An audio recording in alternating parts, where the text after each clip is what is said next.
Hi, this is Sarah. And this is Rachel. And this is the Rippah Diaries, a podcast where we rip apart every episode of the Vampire Diaries. Warning, this is a rewatch podcast, so there are potentially spoilers ahead. This week, we're talking about Season 1, Episode 12, Unpleasantville.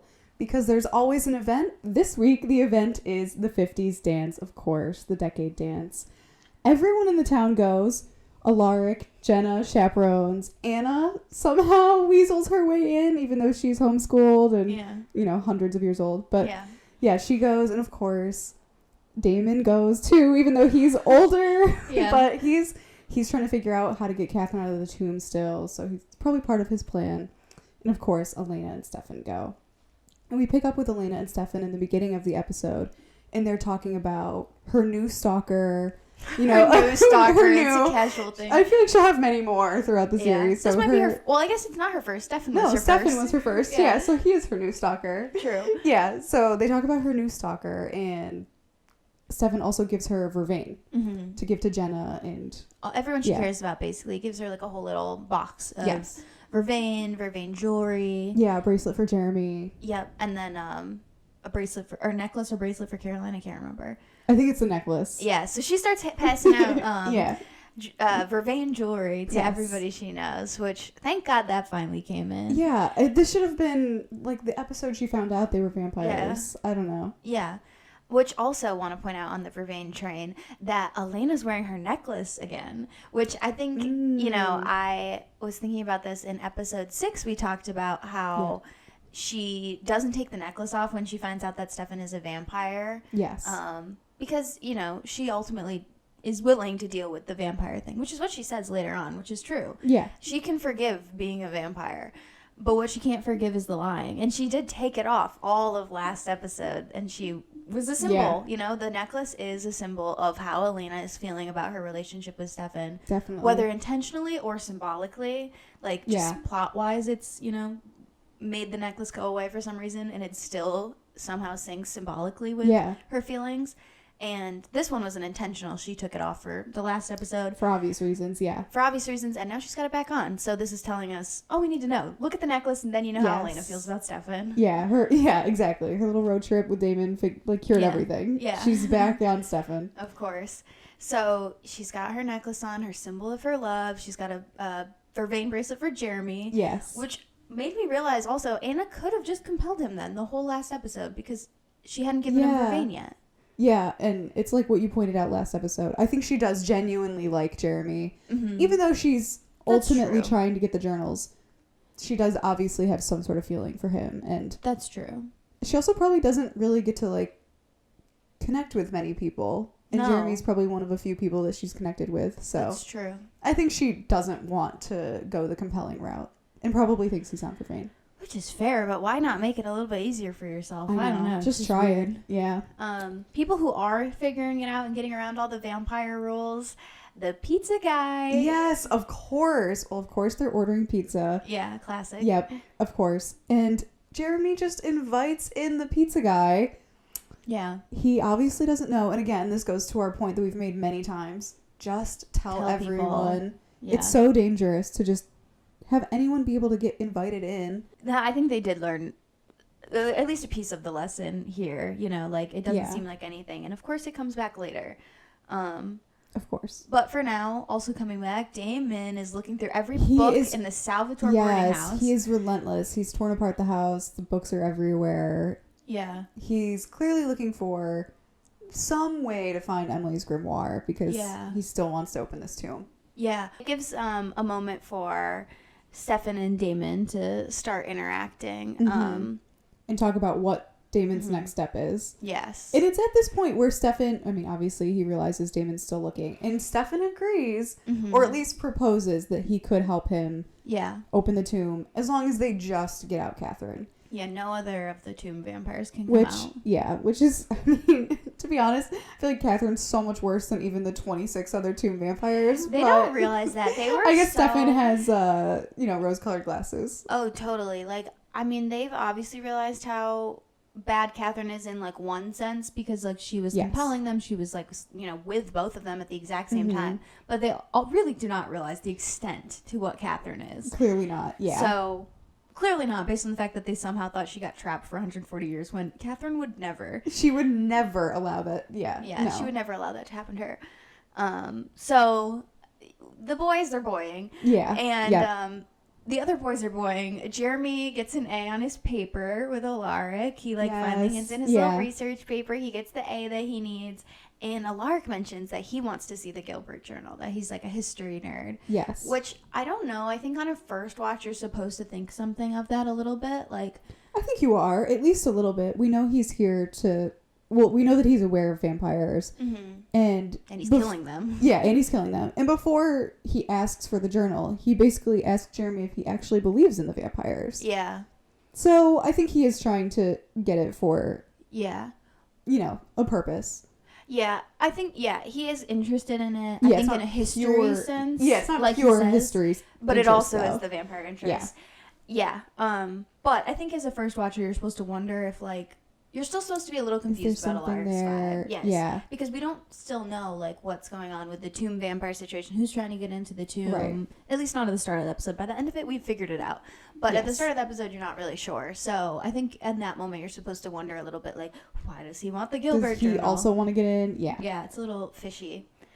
Meanwhile, at school, Elena gives Caroline the Vervain necklace. How did her mom not get her one? It's just wild. I know. It's ridiculous. Or at least put it in the water or something. I guess the supply was short, so you can't put it in the water. But still, give her something, Liz. Protect her. Yeah, Liz is like, Caroline's probably not going to run into a vampire. It should be fine. Whereas Elena is like, she's being actively tortured. Yes. She's the most, she needs this more than anybody else. She needs this more than me. Like, she should have given her own necklace. Literally. Yeah. Yeah, so poor Caroline finally gets some Vervain so that she can be protected from everything that Damon's just making her do constantly. Yes, making her be on the hunt for Logan. Making her come free him. Yeah. Yeah. Also in the high school drama, we've got Matt applying to the Grill. I can't believe, I associate him as just always working at the Grill, but of course he doesn't at the start. Vicky does. Yes. But Vicky's been gone, unfortunately, a while. Yes. And in Matt Mystic Falls. Money. Yes. And in Mystic Falls, every profession passes down. For some reason, you always become what your family member was. Yeah. So, of course. Oh my gosh, I just realized, this is a complete sidetrack. I just realized Elena also becomes a doctor. Sorry. Anyway, literally every profession is handed down. Mystic Falls needs help. That is weird. Yeah. So back on track, Matt does apply for, a job that Vicky once had because of that reason, I guess. Things are just passed on. Yeah. Where he gets to talk to Ben McKibben or McKittrick, whatever. Yeah. The old football god. Yeah, the old football god who graduated a couple years ago and is now bartending at the Grill. Yeah. Yeah. So that's our setup with this guy. Yeah, that's pretty much all we get at this point. He's yeah. the old, of course, star of the football team. So, of course, we know he was probably a Mystic Falls dreamboat. Yeah, of course. Yeah, so that gets us... Yeah. That's all we get out of it. Yeah. Also at the Grill, Elena and Bonnie are chatting. Yes. And Elena's catching up. I love, finally, that, they're able to at least be honest with each other. Yes. And so Elena can tell Bonnie everything that's happening. Mm-hmm. A girl needs her best friend. You gotta be able to, It's true. You have to be able to tell her every single thought that crosses your mind. Especially something as serious as, I just found out I was adopted and, my parents who just died never told me. Yeah. You need someone to confide in. Yes. No matter what age, gender, whatever you are. I'm glad Elena finally has that in Bonnie. Yes, me too. So she kind of, is just telling her about the situation that she was adopted. And Bonnie's, talking about her birth parents. Well, how bad could they be? They must not be aliens, so they really couldn't be that bad. They're so much worse. Bonnie, if only. Just you wait. Yeah, you'll see, Bonnie. You're way too much of an optimist. She really jinxed it. Yeah, she definitely did, because they're basically as bad as they could get. Worse than aliens, I think, probably. Aliens would have been better. Definitely. Yeah, actually. Also at the Grill, Damon and Salvatore always hanging out there. Of course. And he uses this opportunity to go up to Bonnie and to... I don't know what he's trying to do, to be honest. Yeah, it sort of seems like he's trying to get back in her good graces, but I have to assume it's part of the long game of he knows he's going to need her for the spell to open the tomb. That's true. It probably is part of the long game. But part of me does believe that Damon also just wants to befriend Bonnie. I could believe that, yeah. like, I mean, obviously it is with the intention that he will eventually need a witch. But also, we know Damon has a long track record of being BFFs with witches. That's true. Making out with them in bars. And he just lost Bree, so maybe he needs a new witch to fill that spot. Yeah, exactly. He's like, Bonnie seems cool. Bonnie is cool. He should be her friend. And I love their friendship. I love their friendship. Yeah, so I do want to believe that it's at least pretty well-intentioned. I think and mostly. I do think mostly. I think mostly. Yeah. But he does, I think, he's a little curious about her. Like, it's Definitely. Elena's best friend. I like Elena. Yeah. So she can't be that bad. By extension, she must be good. Yeah. So that's, they have that little conversation, but then Bartender Ben comes over and saves Bonnie. Yeah. And intervenes.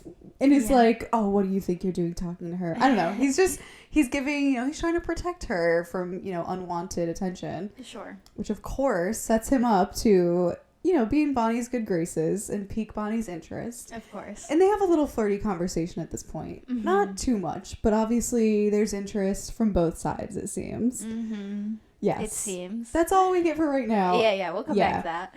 And Elena is leaving the grill because she was just there talking to Bonnie.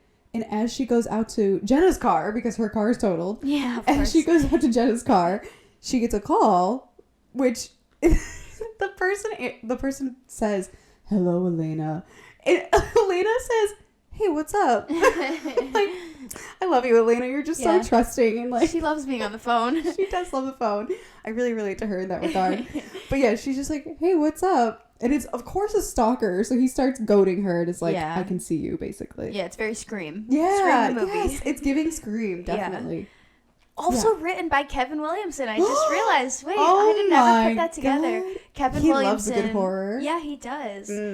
For those who don't know, Kevin Williamson, who wrote Scream, the movie, the very first one, he also was like a writer and main showrunner on the first season of the Vampire Diaries. So that's really actually making a lot of sense an amazing now. Connection. Yeah, I never thought about that actually. So that scene is definitely giving Scream, and it probably was like at least slightly a nod. Yeah, no, definitely. I love that. Yeah, it's very Scream. Yeah. Wow. Which she just runs away. She gets in her car and just leaves. Just drives off. So she, of course, goes and tells Stefan that it's the person that was hit with her car. Mm-hmm. So obviously he is trying to have these run-ins, and he's getting increasingly more like... Yeah, bold. Yeah, bold. Yes, exactly.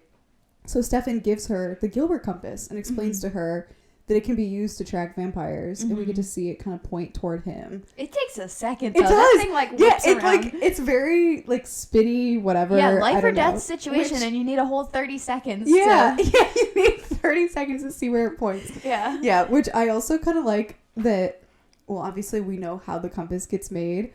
Again, this will be a spoiler, but... I just like to believe that Emily was like, trying to make it seem more believable that that's actually how it She, works. like, in her spell, she had to be like, She's delay like, the, give it a like, little timer. delay. It can't be perfect. Yeah. Yeah. It needs to seem like this guy just actually invented this. Yeah. So that's my headcanon. But yeah, it does take a little bit. But it points at Stefan. We see it does work. And Yeah. So Elena's got this tool now to... Sort of protect her a little. It's not going to protect her, but it'll give her some warning. Exactly. So that's good. Then we've also got... The dance is coming up, of course. So people are starting to get ready. Caroline and Matt are like painting posters outside the school. Yeah. And I just like, I always say that I relate to Caroline, and I don't want to say I relate to her in season 1 because she's the worst. But there's those spots of her that never go away, and like always being the girl prepping for the dance is one of them. She's always putting them together. Yeah, she's very type A. That's why. She's so type A, and I'm like, I really relate to that. This girl is going out of her way to go the extra mile. Painting the day of. Yeah, painting the day of. She drags Matt there. Whatever boyfriend she's dating at the time has to help out with the dance. I'm shocked she never made Klaus paint a banner. Oh, he would have for her. Oh my god, and it would have been amazing. Yeah, he literally would have made some amazing like art gallery worthy missed opportunity. That really was a missed opportunity. That scene would have like lived in my brain rent free. Yeah. Headcanon. It's fine. Put it on a little ASMR loop before I go to bed. Yeah. No, that literally, she always is dragging whatever guy she's with. This time it's Matt. Matt gets taken to go paint the banners with her. Yes. And they talk about the dance, and he says he's not going because he's got to work. Which causes some drama. Which, I have mixed feelings about this. As I've alluded to before, the class politics in Mystic Falls. Oh, God, yeah. Obviously, I agree. Caroline is not very understanding of the fact that he needs to work and support himself. But also, Matt is like, well, I work. Like, some of us have to work, Caroline. Yeah. He applied this morning. She just didn't know he had a job. Like, yeah, no. I definitely think he was just being overly sensitive in that scene. I think it was him projecting his, like, insecurities on her, which is interesting because that's Caroline's move. That's what Caroline's always doing. Yes, always. So it's funny that he did it to her. A little bit. In this season I think so, yeah. But yeah, it is interesting that Matt takes it so sensitively, and I think that is just...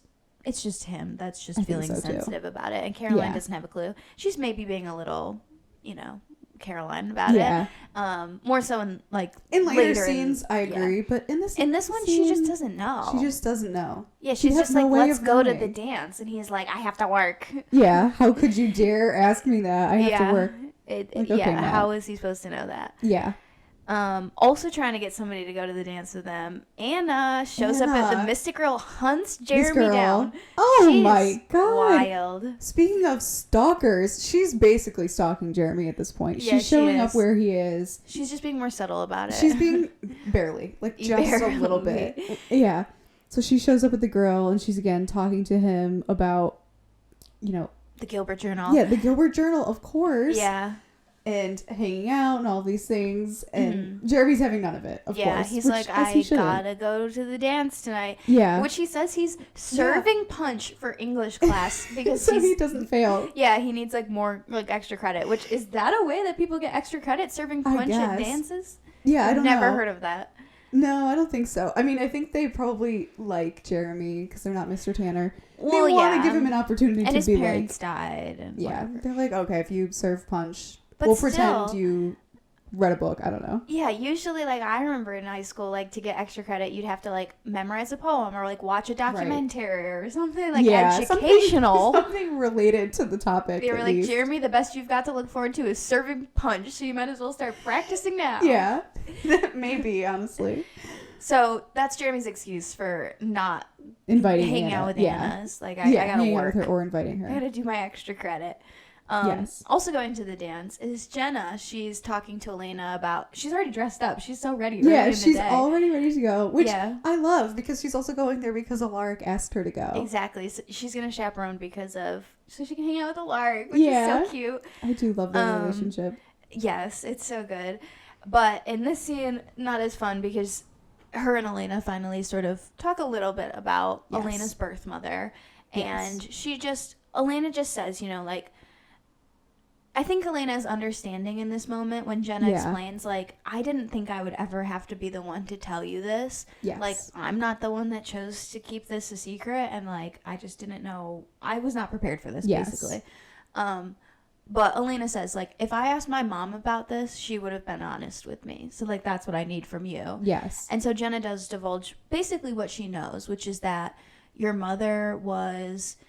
like 16, like a pregnant teenager. Yeah, she was a teenager. A teenage runaway, is what she says. And she showed up on the door of Grayson's doctor's office. Yeah. Yep. Elena's father. Yep. And her name was Isabel. Yeah, that's pretty much all we get. Yeah. But she disappeared. She disappeared after 3 days or a few days. Left Elena behind. And left Elena. Yeah. It's so sad. Like, that's such a terrible... I was thinking about it as she was saying it. It's like, that's such a terrible thing, like, as... finding out you're adopted and then to find out that your mother just, like, left you like that. So sad. Yeah, it is very sad. Elena, I was thinking about just her whole parent situation during that scene, and it's all very sad, and that's one of many, many tragic things surrounding her parents. Because it almost could have been, like, really lucky in a way to, like, after losing her parents like that, obviously she's, like, never can replace, like, the relationship with the parents who raised her, but... it would have been really nice for her to then find biological parents that she could, like, grow close to and sort of have a new relationship with in a different way. Yes. But, of course, Elena just never gets lucky like that, and that's not the way it happens. Really. But in this case, I just also love how Jenna, like, casually drops, like, that Elena's dad, Dr. Gilbert, just forged the birth certificate. She's like... your dad was a doctor. Like, he had a way. He worked it out. The birth certificate. It's like, is that not illegal? Like, yeah. In Mystic Falls, whatever. Anything goes. There are no laws. There are no laws. There are no laws except if you're not a founding family, you don't have rights. That's the law. Yeah, exactly. Yeah. There really are, because all, like, Liz Forbes is ever up to is stopping vampires. There's no... And shooting teenagers accidentally, so... Yes. Yeah, literally, yeah, no laws except founding family members get all the rights. That's they can do whatever they want. Yeah. Yeah, so it's so funny just that Jenna casually throws that out there, that they've forged the birth certificate. What a picture we get of Grayson. I won't get into it too much, but just everything that we ever learn about Grayson, it's like so weird. Wild. Yeah, I wish we kind of did get a little bit more of him, just because. Yeah, even a flashback. Yeah, wish we only get like the one. We do get a little bit of one, yeah. But it's not a lot. We don't get much of his like personality or anything, but it's probably nice to keep it that way, not ruin too much of him for Elena. Definitely. Speaking of ruining things for each other, Stefan and Damon, this is where they really have the conversation now about they will fully work together. Stefan brings Damon one of their dad's journals, I think. Yes. I'm not really sure. He brings them a diary of some sort. It's some sort of journal or something. I'm assuming Giuseppe's. Yeah. Mm-hmm. Yeah, he brings it, and again, he sort of makes this offer. He says, I'm really willing to help. Yeah. You know, and obviously Damon is not really having much of it. Yeah.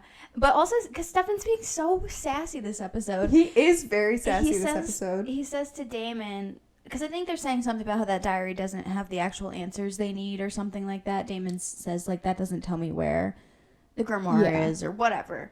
And Stefan says, I'm really sorry it won't help with your diabolical plan, the sequel. Yes. Which I just thought was so funny. Diabolical plan, the sequel. Stefan never has witty lines like that. So it's pretty good. I like that line. Also in that conversation with Stefan and Damon, Stefan says, if history's any indication, there's only one liar among us. Which is so ridiculous because Stefan is the most often the liar. He's lied every episode of this show. Yeah, like, I honestly am, like, really trying to think about ridiculous. it. I can't even think of a time that Damon has lied in the show.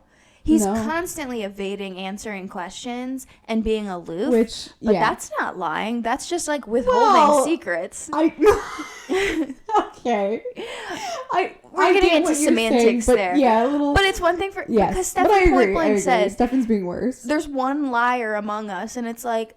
It's Damon's not Stefan. lying. Damon's point blank telling you he doesn't want to tell you things. That's different than, like, that's lying. A little different than being like, I'll just keep this secret. Which is what Stefan's doing this whole episode. So we'll talk about this more. But, that was the thing. No, I was like, Stefan...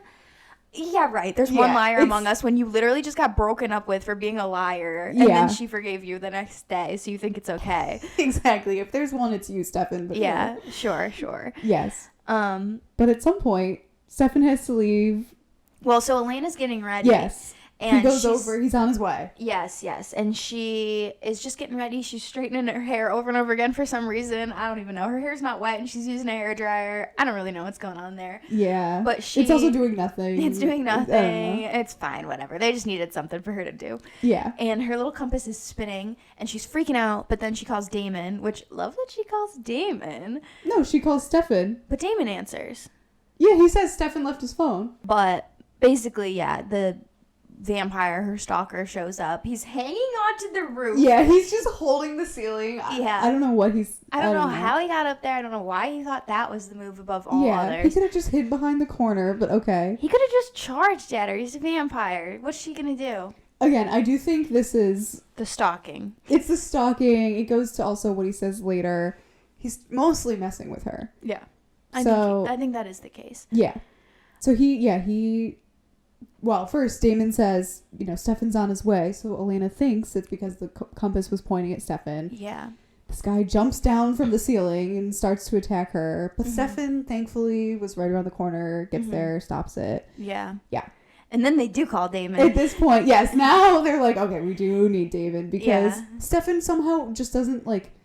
I never understand why he wouldn't just chase after this person. Or, like, why he couldn't... catch this person right then and there. I mean, Stefan, he's not on human blood. I don't think he could be as fast as this guy, because this guy is at least as old as them. So he's pretty similar in strength, and Stefan would definitely be weaker because he's on animal blood. Yeah. So it's unlikely that he could catch him, but he doesn't even try. But of course he's checking on Elena. Yeah, he's comforting Elena.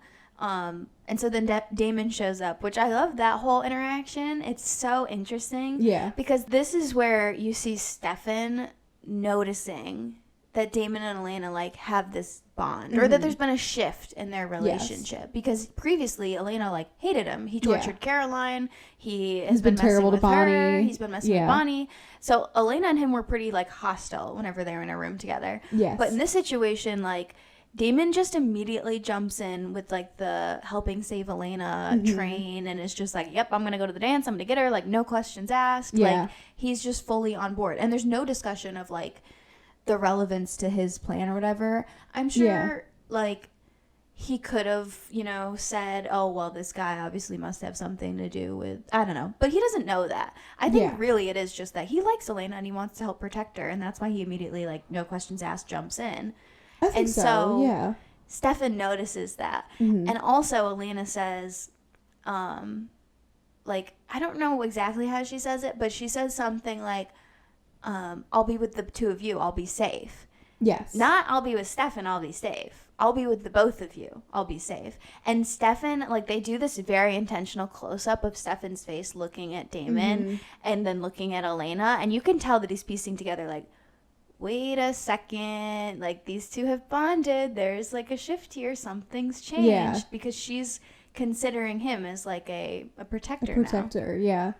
Interesting. Yeah, it is very interesting. I mean, what was he expecting though? Of course, like, well, that's the thing though, he wasn't expecting that. I think he was expecting in Georgia that Damon was compelling her and messing with her and being terrible, and that Elena was going to come back hating him even more, but that's not what happened. Yeah, again, I think this all just boils down to Stefan really doesn't know Damon or his motives or anything. Like, no, not that Damon always has the best motives, but yeah, he definitely doesn't know. He doesn't understand his personality. Yeah. But either way, we get to the decade dance. Yes, they agree to this plan. They're going to get him tonight. Yes, so 1950s, here we are. Everybody's showing up in their best looks. We've got Jenna, who's there to hang out with Alaric. I love Jenna's look. She's got her hair up in like a ponytail with the little orange ribbon. Yeah, I was thinking, actually, I feel like Jenna's look is like one of the better looks, and she's just a chaperone. Yeah, she's just there. But she says too, like, Alaric says something to her about it, like, because he's just wearing like a Letterman jacket, which also works. It works well, yeah. But he like basically threw a jacket on over his outfit, like typical like teacher I was forced to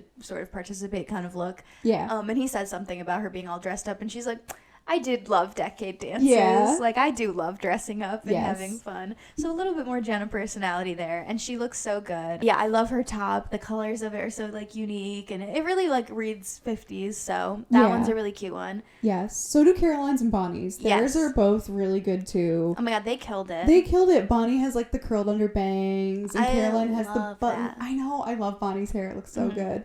And they have like the buttoned up sweater on Caroline. Yep. And her hair's kind of crazy. Her hair's a little different. I don't know what they were going for. I don't know if it's 50s. I don't know what it is. She's got the full cardigan buttoned up all the way with the big skirt. Very, very 50s. Yes. Loved their look. Yeah. And then we've of course got the trio. The trio. None of them really like. I mean, Damon isn't trying at all. He's just wearing his Which he got the stuff. memo last minute. Like, I don't think That's he true. was not planning to go. He wasn't planning on going, so he's forgivable. Stefan is just wearing like a jacket. Button up? And I don't with a even know. button up underneath it. Yeah.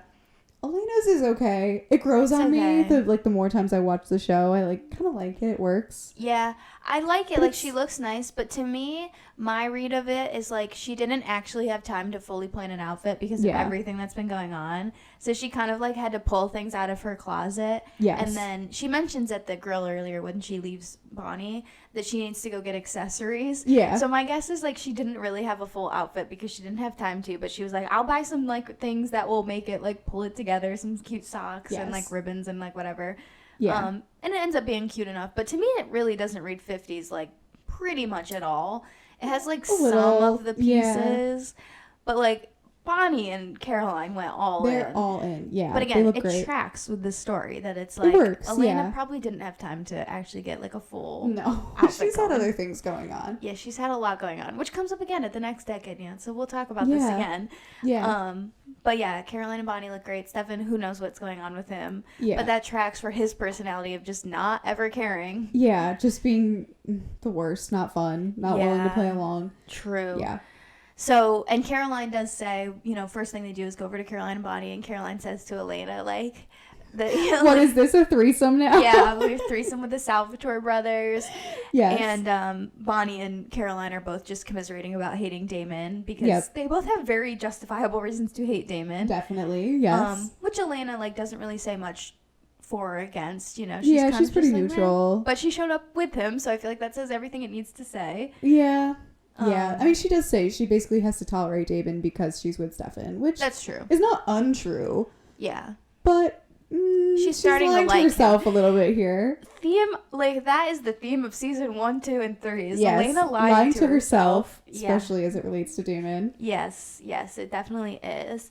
And Damon comes over because he's trying to warm up to Bonnie again. He takes the opportunity to just he asks her to dance. Yeah. Which I think is really just him kind of trying to have fun. I think so too. He loves the dances. Exactly. Every time we see Damon at any sort of event or dance or anything, he's looking for a party. Yes. He wants to go dance. He wants to drink. He wants to have a good time. And he's like, Bonnie, let's dance. Let's have fun. Yeah. Which she's of course you literally tried to kill me. No. Yeah. No. Then he asks Elena to dance, and she says, she gets my hopes up. She says, I'd love to. And then she asks Stefan to go to dance. Ugh. Yeah, so Stefan takes her out. When they're dancing, they're talking about the 50s, and Elena's asking him, what the 50s were actually like. Yes. And I really like that conversation. It's really interesting to, hear... I don't know, he did live through them. So, if I were her, I would totally be tell me everything. Yeah. And she comes at it with a really, again, rose-colored lens. She's definitely poodle skirts and Grease and American Bandstand. And he's it's segregation and McCarthyism and, nuclear warfare. Yeah, not a great era to be alive, probably. Yeah. So they have very different perspectives on it. But it's a really fun conversation. Yes. And... he does pull out one fun dance move to twist her around and show her a good time. Oh my god. I mean, that scene had me swooning. I was maybe I do ship Elena. Okay, well. It was amazing. It was amazing, but here's the thing. He bookmarks it complaining and saying that'll never happen again, which makes me hate it. That's true. I do hate that. But in the moment, just the move and everything, it's so good. The move is cute. And Nina Dobrev has, the cutest giggle ever. Yes. And she does the classic Nina Dobrev giggle in that moment, and it's so sweet. It is very sweet. But he ruins it by being I'll never do this again. I hate dancing punishment. With you. Yeah, acting dancing and having to talk about, I don't know, it sours the whole thing for me. I'm I just really don't like the vibe where you have to force someone to dance with you or spend time with you. No, it's terrible. Yeah, no. Why would you want to date somebody like that? That's true. Also named Anna. Yes, Anna is somehow here. She just even though she's homeschooled. Yeah. She definitely compelled someone to get in. Of course, obviously. But yeah, she just shows up. She's sort of also helping out with the dance. We see at a later point. But carrying around cups. Yeah, she's carrying around cups. Okay, sure. But she's here to talk to Jeremy. And again, she's pushing this journal thing. She's where's the journal? Oh my God. Anna. Yeah, the fact that she showed up at the dance just to ask about the journal, she genuinely is not giving a single, anything about looking crazy. She really does not care at all. She does not care. And Jeremy does call her out. He's you're doing that thing again? Yeah. She says, what? He says, you pretend like we're dating. Yeah, and we're not. And we're not, yeah. Yeah, it's rightful call out, yeah. Which, again, I think... even more now than the last episode, he's getting slightly charmed by her because I think similar in the last one where he was just trying to be friends with Tyler, Jeremy's just at a point where he just needs a friend. Yes, and definitely. Anna's a weirdo, so it's not his first choice, but there's something I think charming to him about her persistence because he needs it. Yeah.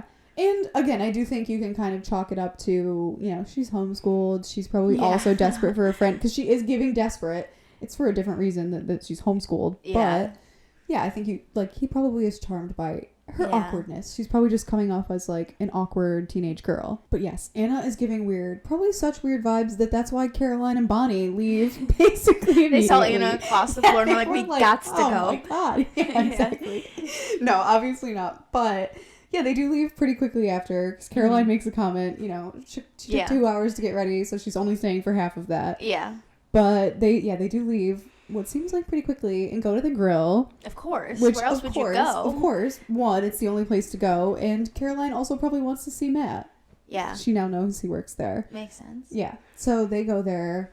Of course. They chit-chat for a little bit, but Caroline says this awful thing about how, Ben, the bartender that we met earlier. Because Bonnie wants to go flirt with him. Yes, Bonnie wants to go flirt with him. You can do better. Yeah, and Caroline is like, you can do better than that. Like, some ex-football player who's... Yeah, washed up jock. Yeah, washed up jock. Yes, that's the phrasing. Yeah. Yeah. Yeah, and of course, Matt overhears. Yeah. Which, of course, not a great thing to overhear. And especially when at the start of the episode, when he applied for the job, he talked to Ben about basically being him. Like, that he was also just, a jock who needed a job at the Mystic Grill. So, Matt already was really equating himself to Ben, and to hear Caroline talking about Ben in that way was basically like hearing him talk about her that way. It felt just as bad, I think, for him. Oh, I'm sure it did. Yeah, obviously it does, because it really affects him. He basically... I mean, he does say he's working, so he can't just stop and chit-chat with her, but he does pretty much just ignore her, pays her no attention, until she calls him out and is like, what's wrong? And he says, oh, I'm just some washed-up jock, of course using her language back at him, or back at her. So, obviously he heard and took it personally. Yeah. So they have their whole tiff. They're so on again, off again in these episodes. They're as bad as Stefan and Elena. Yes. So they're, for the moment... turns around by the end of the episode, but for the moment they're off again. Yeah. They have the whole conversation about, Caroline is basically like, I want more. That's somehow we got from the washed up jock to I want more. Yeah. And Matt, of course, is like, you mean too much to me, which I think is pretty valid. Yeah. Except he also saw low blow with also saying I'm not over Elena. Oh my god, yeah, which we all know. Everyone knows. Yeah, but the thing that's so weird about it though too is that he says, I'm not over Elena, or at least I think I'm not over Elena. He backtracks on it in a weird way when it's we all know that. We all know. It doesn't need to be said. Yeah, and it was weirder to say it because Caroline obviously knows that. Yes. So they are just having a whole weird thing where I think they just don't really know what. No. Neither of them knows what they want. I guess Caroline does, which is why in this conversation she's like, I'm done. This is not, which good for her because as she should, yeah. Yeah, it's if he really is just going to be so forward about being still obsessed with Elena and Caroline's just going to be this you don't want to be with him, yeah. Yeah, no, why would you want to? Yeah, no, you would not want to. So she kind of storms away, she clearly leaves. She doesn't want to be, she doesn't want to deal with it. So she walks home. I hope she doesn't live that far from the Mystic Grove because she has to walk away home. Yeah, I hope not. Yeah, she starts walking. And, of course, Matt does the classic, the notebook move. He's, driving alongside her. Get in. And then he gets out. Yeah. They have their moment. They kiss. Yeah, it's their first kiss, right? Yeah, it must be. Unless they've had one that, we haven't seen for some reason. But I would assume that's the first kiss. That's the first kiss. And it is pretty cute. It's it I was builds thinking to that it. Too. This is why I've been saying I think that they are good for each other in this first season. I feel think so too. They're well suited at this point. They just both are lonely people who just need somebody. Yeah, I agree. But it is unfortunate that Matt just keeps Elena to be this cloud over their relationship, which is actually what Elena and Caroline talk about at the start of the episode. They talk about Matt just a little bit. Because Elena kind of mentions you and Matt, and she's like, sorry I didn't talk to you about it. Yeah, I don't want it to be weird, of course. Yeah, and Elena says it's a little weird, but it's not about me. Stefan. Yeah, and it's not about me. And Caroline says, it is. Yeah, it is about you. Yeah. Which, we already knew that Caroline had these issues with comparing herself to Elena based on the first episode of Stefan choosing Elena instead of Caroline. Yeah. But the Matt thing is really just making it 10 times worse. Matt himself is directly putting Caroline up against Elena. Yeah. And it's you feel so bad to see her going through that. Yeah, you do. She deserves so much more. Mm-hmm. And they are really well suited for each other besides that. It's Matt, I really wish he could just move on. I don't know. Yeah. But someone else who's moving on with their life, Bon. Good for her. Get some action, Bonnie. Ben at the bar. Yeah, going up to him and asking him out and say, proving the point to Caroline, you don't have to wait for a man to approach you. Yeah, you can ask them. I love this for Bonnie. But also she's ridiculous. He's she asks him on a date and he's I don't know what he says, where do you want to go or whatever. And she's like, do you like karaoke? She's wild for that. Who asks someone to karaoke on a first date?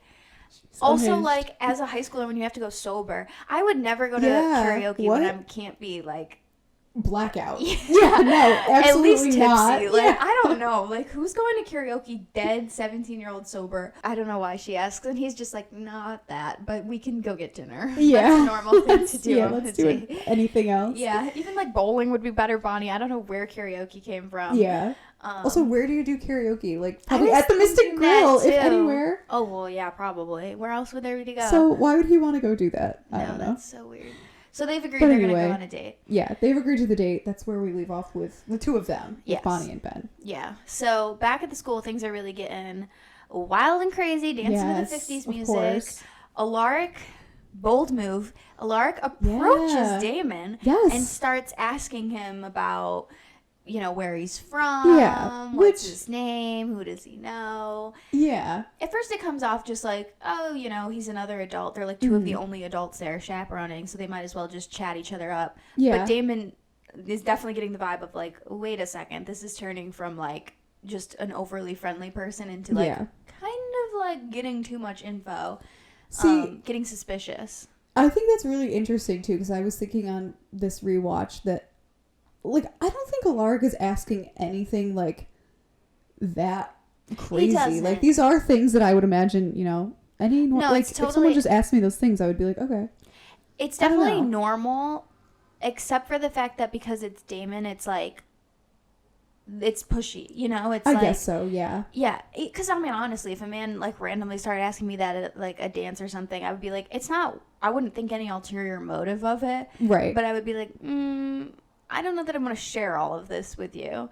So I don't know. There's that interesting element where for Damon it is like I'm actively aware of the fact that there's someone with an ulterior motive in town. I guess that's true. The context, it does make it, you know, a little iffy, but I don't know. He seems unnecessarily suspicious, but I guess. Well, the other thing too is he like says that he's the history teacher, which Damon says is a cursed position. Which I thought is so funny because also, of course, we do know Alaric will die many times. Yes, and, it is a cursed position. Yeah, imagine having your history teacher die and then a few months later get replaced with someone else who then also dies. Crazy. Yeah, literally. Let's not teach history here anymore. Yeah, two back-to-back young men just dying in very tragic ways. Oh my God, the school would have to shut down. Yeah, truly cursed. Like, really, that would be like the weirdest thing. So luckily, Alaric doesn't die right yet. Yes. You know who else was cursed? Anna, trying to get her vibes cursed. She's still trying to get this journal. She will not leave Jeremy alone. She's carrying solo cups across the gym. She's doing whatever she can. Like, I need this. She's desperate. Like, there's really, like, not that much more to say on it, but, like, we have to hit home how many times she's doing this approach. Yeah. Asking for the journals. She also goes so far as to say, like, you know, can you give it to me now, basically? And Jeremy says he doesn't have it, that Alaric has it. She's like, oh, well, let's go get it. Maybe we can get it back from his office. Or his classroom. What? Yeah, she's not being subtle at all. She's not being subtle. She's sensing the desperation, I think, because she's probably aware that the Salvatores, I don't know, she knows probably there's sees things them there. going on. But it's so unsubtle and like so unsubtle. She goes to the point where her vamp eyes get activated. Yeah. Which is so interesting because, you know, we've been talking about the vamp eyes and when they happen. And Stefan is, anytime he's getting passionate or romantic or sexual. Yes. So weird. But Anna, it must be anger. At I least think in it this is definitely moment, anger. The anger or the desperation, it like triggers it. So she gets the vamp eyes, which Jeremy notices, but she just runs away. Yeah. She goes out into the hallway where she runs into Noah. Yeah, the other vampire, the stalker. Yes, the other vampire stalker, which also, was Anna doing those vamp eyes just now, the first time we realized that she's a vampire too? Yeah. Yeah. So now we realize there are two vampires because there's Noah and now Anna. Yeah. And they happen to know each other. They talk out in the hallway. And both of them have going after both Gilberts, which is interesting. Yes. But, to be fair, like, Anna's going after Jeremy, but she tells Noah to stop messing with Elena. And, you know, he's overdoing it. It's not a part of the plan. Exactly. It's not a part of the plan. He's overdoing it. It could complicate things, basically. Mm-hmm. And he says, well, she looks like Catherine, so I want to mess with her. Mm-hmm. Which, of course, explains, like, you know, him coming in the house and lurking on the ceiling. Yeah. And all of that stuff. But, yeah. And it also gives us context then. They're like, oh, he's old. Like, he's, like... Yes, exactly. He's 1864. Yeah. So, that reveals a lot of, like, what's been going on. That we've gotten this, like, vibe that there's, you know, something going on and people are in town clearly. But it's like, whoa, Anna's a part of it. This is bigger than we thought. It's more than just one other vampire. Yeah. Which is kind of what they suspected, but to actually get the confirmation is interesting. Yeah, definitely. So this stalker does not listen. Elena and Damon they're not dancing together, but Damon's dancing with whoever he can get his hands on. Damon's dancing with anyone, and Elena and Stefan are watching. Yeah. And they say you can't take him anywhere. Which is pretty good. Which is pretty good, yeah. And then, of course, the stalker is there. Mm-hmm. So Stefan tries to run after him, but they trick Stefan. They just gave him the hoodie. Mm-hmm. And the stalker calls Elena and is threatening Jeremy. She looks over and sees he's like right behind Jeremy. So, of course, she goes out. That's what he asks her to do so that he won't kill Jeremy. Mm-hmm. She goes out into the hallway. They have this whole chase scene, basically. Mm-hmm. He somehow changed the doors shut so that she's trapped, running around. She can't get out through the doors. Yes. He chases her into the cafeteria. Mm-hmm. She's getting thrown around the room on top of the tables. I know. I was like, oh, poor little Elena. Yeah. She would die if this really actually happened to her. She definitely have a serious concussion or injuries. Like a back injury. Yeah, she's thrown around. Yeah. She does show off some of her self-defense skills that she'll develop later on. Yeah, and very smart, too. Yeah. Very, I would not have thought to grab a pencil because it's made of wood, but she grabs some pencils and starts stabbing him in the arms or hands with them. Yeah. She also breaks the broom over her knee and, stabs, tries to stab him. Yeah, obviously. She's not there yet. We know Elena is not the strongest. Physically. But, she goes to stab him. Yeah, she goes to stab him, and he is starting to attack her. He looks like he's about to feed, and of course, Stefan swoops in. Yeah, Damon is also with him. Yeah, they swoop in, save the day. Yeah, and they show up just in time, and they turn it into an interrogation. Now, Stefan stabbed him, but not in the heart, so they've basically just got him on the hook and are just asking what he's up to. Mm-hmm. And this is where we start to get a lot of information too, where. He says that she looks like Catherine. Mm-hmm. He talks about the tomb a little bit, but he's not willing to give much information, but that obviously immediately perks up Damon's ears. Yes. I also think this is interesting because this is, I think, the first time Elena gets to see this side of Stefan. Yeah, I think so too. I mean, it's the first time we're really seeing this side of Stefan. I don't think, he's had little tiffs with Damon where they've kind of thrown each other around. Yeah. But this is the first time we're seeing him actually be pretty vicious. Yeah, be any sort of aggressive. Yeah. Yeah, and very aggressive. And it's in protection of her, so she doesn't seem to react or think that much of it. And it's not he is staking someone, but it's not that bad. Just a broomstick through a guy's chest, whatever. He's not being, we know he gets so much worse. Yes, so, we do. And again, it's killing this random vampire to protect her. Yes. So all in all, it's it makes sense. Yeah. But yeah, Damon is interested now because the guy is talking about Jonathan Gilbert's journal, that they need the journal and they need the Gilbert journal. Yes, and that will point them to the grimoire. Yeah, exactly. So this is a great Damon, Elena, Stefan scene. Yeah. I really like the three of their dynamic again in this one. It feels like we're starting to get sort of a partnership with the three of them that becomes the core of the first few seasons of the Vampire Diaries. I feel like the three of them, especially the two of them protecting Elena. And this is kind of the first scene. It is the first scene that we've seen them be that trio in that way. Yeah, and Stefan and Damon to even really work together at all. That's true. Which I do think sets the groundwork for what's later to come in this episode. Yeah. But yeah, they do get to work together. We also have it revealed to us in this conversation that Noah was presumably turned by Catherine because he says, what, you guys thought you were the only ones, that knew Catherine and sort of had this sort of relationship with her. Yeah. So. Why was she turning so many people into vampires in 1864? She was the cause of this infestation. Yeah, she was. I mean, probably all 26 of those vampires were turned by her. Honestly, probably a good deal of them. Maybe Pearl, but. Yeah, I guess so. Maybe some by Pearl, but she doesn't seem like she would have been willy-nilly, turning anyone. Catherine was the one doing it. Probably a lot of them, at least. But this brings it back to an interesting point, too, with Catherine and Elena, that Elena, we've been talking a lot about her being in danger because of dating Stefan, because Damon and Stefan bring this danger element into her life. This is the first instance where that has nothing to do with it. It's because she's the doppelganger. It's because she looks like Catherine that this guy's going after her. Yeah. Stefan and Damon might be an added fun obstacle for the guy. Maybe, I don't really, I don't know. But he would have gone after her regardless of Stefan and Damon's involvement. It was all about her looking like Catherine. Yeah, and that was going to happen no matter what. That's something I always think about, especially in the previous episode. It's yeah. But this is one where it's like, okay, yeah, Elena's in danger just because she looks like Catherine. Yeah. Yeah. This was always going to happen to her. Yeah, it definitely was.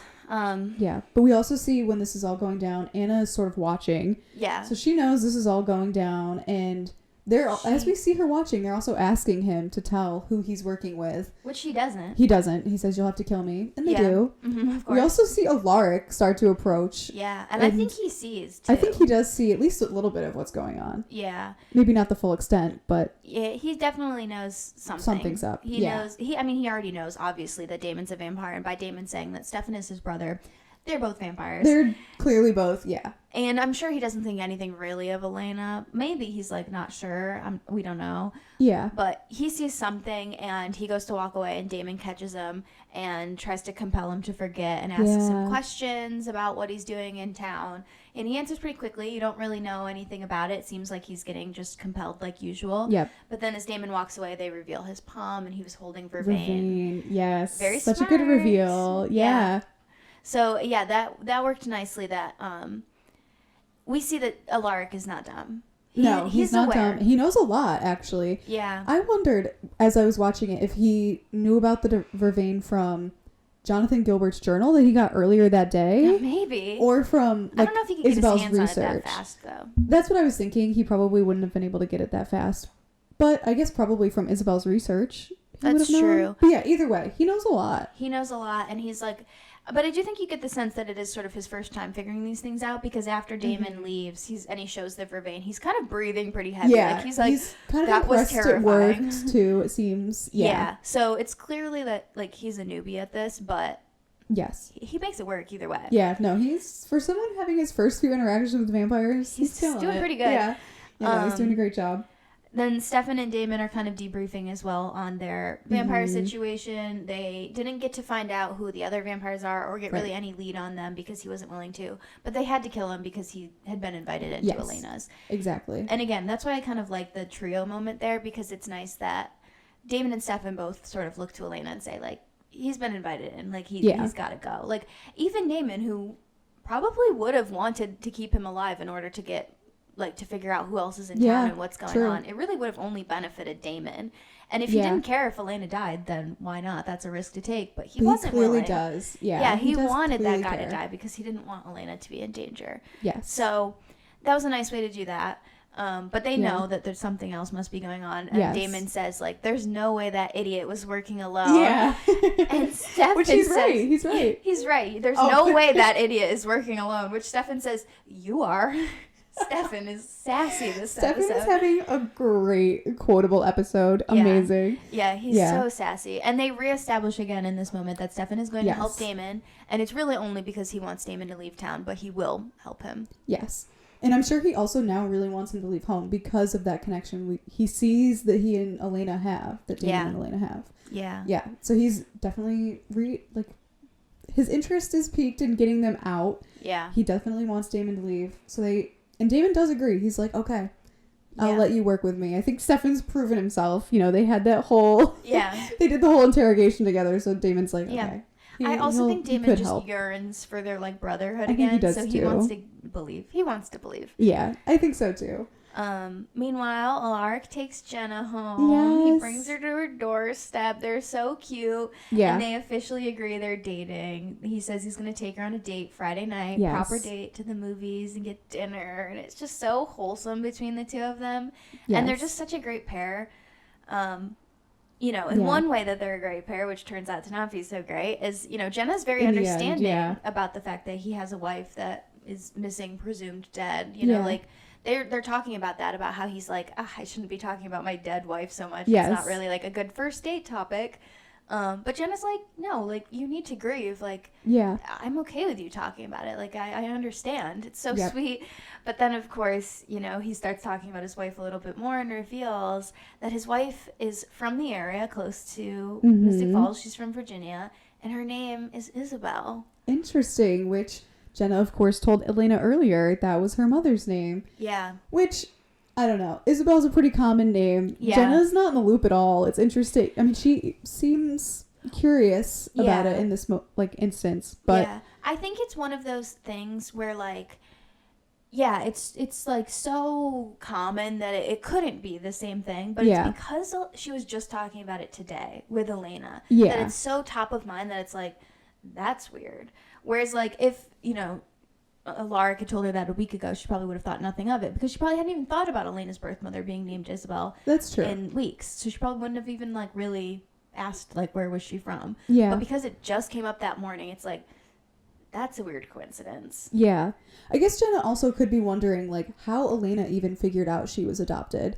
I don't know if she told her, like, that Stefan knew, because I feel like there's that no opens way. the door. Yeah, there's no way. That opens the door to that whole conversation. So, yeah, maybe she's just wondering, like, that's true. Is there something else going on here? Like, how did Elena figure it out? I don't know. Maybe. Yeah. Yeah, I don't know. It's a weird situation all around. Yeah. But a sort of nicer ending on this episode is Stefan and Elena are at the house. He's making her a cup of tea. Yeah. I have to say, I do really like this sort of, like, domestic moment between the two of them. I do like it, That's yeah. when Stefan and Elena, I think, kind of do best, when they're just, like, I don't know, just, like... fake normalcy is when when they're pretending that there's nothing weird. And that's kind of what they're doing here. But Stefan tells Elena that he I was going to say, the not-so-nice moment in this. Yeah, Stefan admits that he lied to Damon, which he said in the early part of this episode that he's not a liar, so good job, Stefan. Yeah. But he agrees, or he says that he lied and he's not going to be helping Damon, that he doesn't trust him. Yes. And Elena agrees, you know, like, I don't trust him, and I'll do whatever you want me to do. I will help whatever needs to be done. Yeah. It's going to get us in trouble. Yeah, that's obviously not going to end well. But that's where they leave it. Yeah. We also see basically another couple. We see Ben locking up the grill. He's walking away. And then we see Anna stalking him too. She's a little stalker. Yeah. We see her vamp speed toward him. And then we also see his vamp eyes. Yeah, he's a vampire Everyone too. in this town is a vampire. You must think at this point. Yeah. Anna's taking some notes out of Catherine's book. Yes, and she Ben is definitely also is. a vampire. And he reveals that he is purposely getting the witch, he doesn't even call her Bonnie, the witch crushing on him. Yes. Why does everyone in Mystic Falls use honey pots? Every single time. That was the first thing I thought too. I was like, that is the only move in Mystic Falls. That's what I thought. I was like, literally, there has to be like 3 or 4 or 5 instances of somebody honeypotting someone. It's wild. Maybe that. We should keep track of that. In addition to our death count, it comes up all the time. Isn't this already the second one this season? I think so, yeah. It's really wild that it just keeps happening. Yeah. So anyway, those two are scheming, and that's why because it is the second one, because that's what Anna's doing to Jeremy. So, great. So they're both making out and walk off into the distance to Mr. Sandman, and that's where we leave the end of the episode. Yes.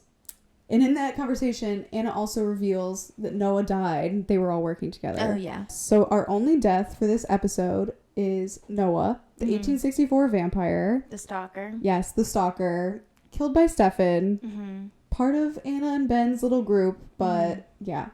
He's dead now, so their group is getting a little bit smaller at least. And our list of staked vampires getting a little bit longer. Yes. Love to see it. Yeah, you do love to see it. Also love to see an out-of-pocket moment. Ooh, I only have one, I think. Yeah, I've sort of got a general one, and that's it. Okay, well, I'll go first. Mine is when Elena gives Caroline her Vervain necklace. Oh, gosh. Which Caroline remarks, it's not like her birthday or anything. Yeah. There's no reason for her to be giving her the necklace. And Elena says something about, oh, well, can't I just do something nice for you? And Caroline says, oh, lesbian friendship necklace. It's so funny. Like, Caroline, okay. See, I don't even see that as out of pocket, because I'm like, that is how friends talk. Like, that's true. That is so on par. It's just so funny. It is, but I'm like, Caroline, I don't know. I just feel like she's so out of pocket. Yeah. Well, see, here's my out of pocket. Okay. It's Stefan, for multiple reasons. Interesting. Throughout the entire episode, he's just constantly being really bratty towards Damon. I don't even have, like, a specific moment. Maybe the, like... this idiot can't be working alone while you are, or any of the other moments. He's just on the sass train this whole episode. He definitely is. I'm okay giving it to Stefan. I do think he was pretty out of pocket. Yeah, but I just enjoy the Caroline moment to call it out of pocket. I'm like, it's too good. It's true. I do like it. It is funny. Yeah, but I don't know. It just felt a little. It is a little out of pocket. She's just giving you a necklace. That's true. But yeah.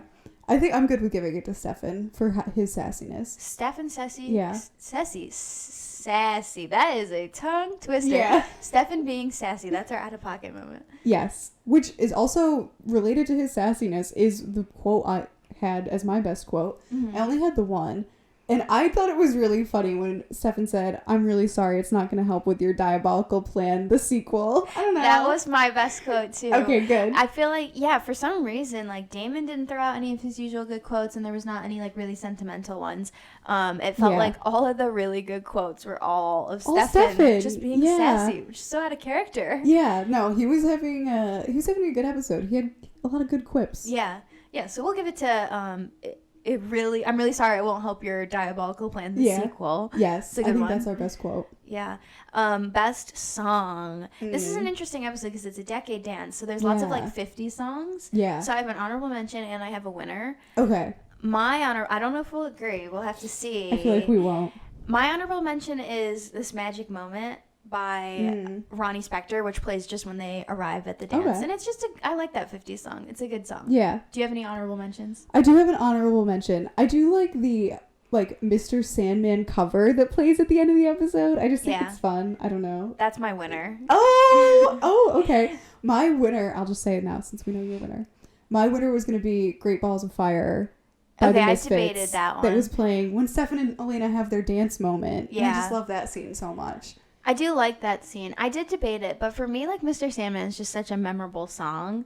It is pretty memorable. I did remember it being in this episode when it started playing. I was like, oh, yeah. I'm always partial to the songs played at the very end of an episode because they're always such, like, a memorable...